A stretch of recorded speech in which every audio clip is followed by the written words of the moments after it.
Assalamualaikum warahmatullahi wabarakatuh. Selain itu, menurut para salafus sholih, Dajjal bukan dari golongan jin melainkan manusia dari keturunan Adam. Sosok yang disebutkan memiliki ciri fisik seperti cacat di mata sebelah kirinya dan punya rambut keriting dan lebat. Ini bisa makan dan minum. Ada juga pendapat lain yang menyebutkan kalau Dajjal memiliki perawakan pendek, kakinya bengkok dan mata kanannya buta. Berikut beberapa lokasi yang diduga sebagai tempat kemunculan Dajjal.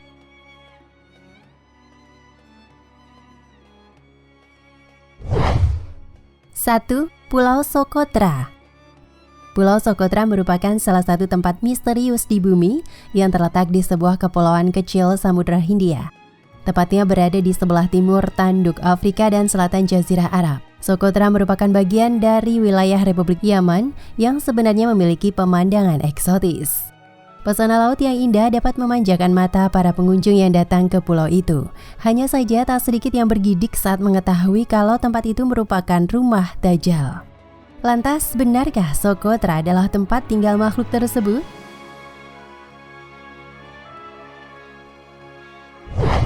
Termasuk sebagai tempat misterius dan terpencil, penduduk pulau ini berbahasa Arab. Bahasa asli penduduk pulau ini adalah bahasa Socotri yang masuk kategori terancam punah.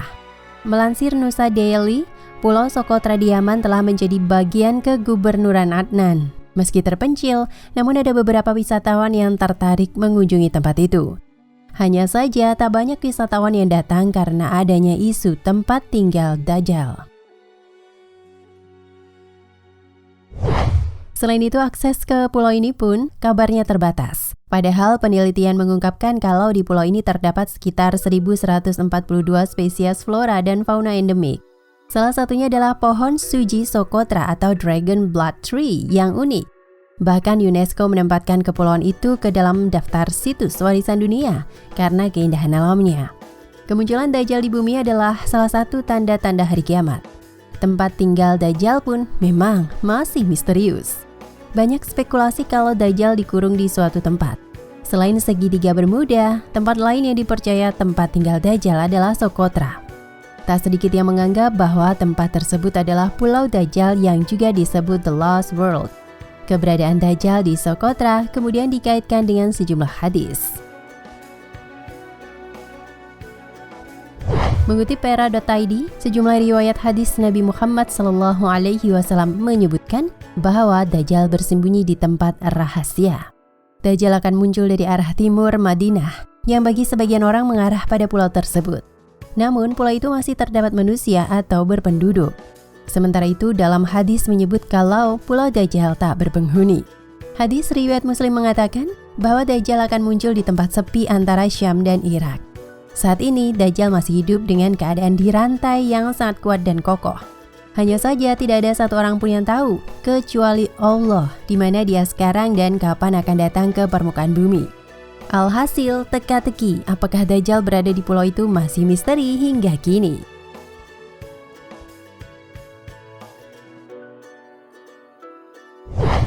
Dua, sebuah pulau di Laut Syam, Laut Arab.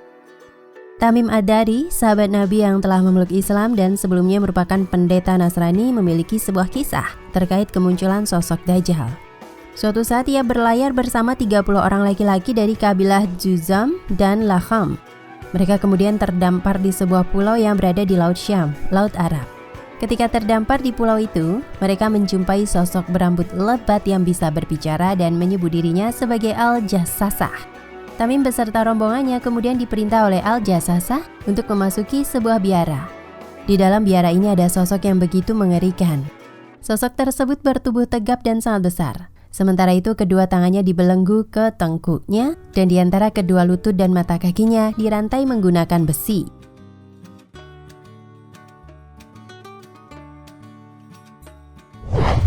Tiga, Khurasan.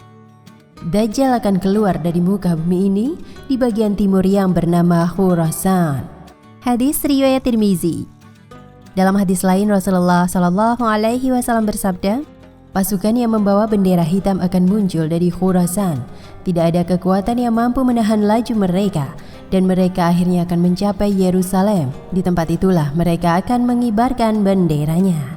Hadis riwayat Tirmizi. Dalam kedua hadis itu tercantum kata Khurasan.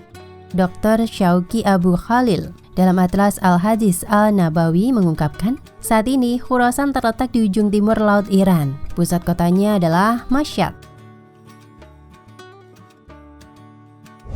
Sejarah peradaban Islam mencatat Khurasan dengan tinta emas.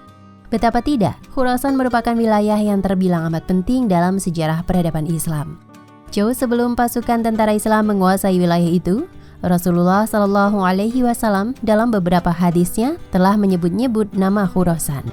Letak geografis Khurasan sangat strategis dan banyak diincar para penguasa dari Yaman ke Yaman. Pada awalnya, Khurasan Raya merupakan wilayah sangat luas membentang, meliputi kota Nishapur dan Tus, Iran, Herat, Balkh, Kabul, dan Ghazni, Afghanistan, Merv dan Zanjan, Turkmenistan, Samarkand dan Bukhara, Uzbekistan, Khujan dan Pajaken, Tajikistan, Balochistan, Pakistan, Afghanistan, Iran.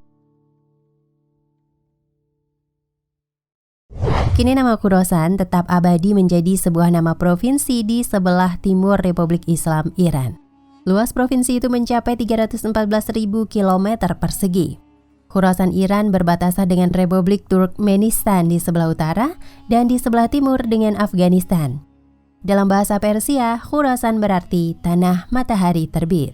Jejak peradaban manusia di Khurasan telah dimulai sejak beberapa ribu tahun sebelum Masehi. Sejarah mencatat sebelum Alexander Agung pada 3300 sebelum Masehi menguasai wilayah itu, Khurasan berada dalam kekuasaan Imperium Achaemenid Persia. Semenjak itu, Khurasan menjelma menjadi primadona yang diperebutkan para penguasa. Pada abad ke-1 Masehi, wilayah timur Khurasan Raya ditaklukkan dinasti Khusan. Dinasti itu menyebarkan agama dan kebudayaan Buddha. Tak heran bila kemudian di kawasan Afghanistan banyak berdiri kuil. Jika wilayah timur dikuasai dinasti Khusan, wilayah barat berada dalam genggaman dinasti Sasanid yang menganut ajaran Zoroaster yang menyembah api. Wallahu a'lam bishawab. Nah pemirsa Ensiklopedia Al-Fatih, sampai di sini perjumpaan kita kali ini. Semoga menginspirasi.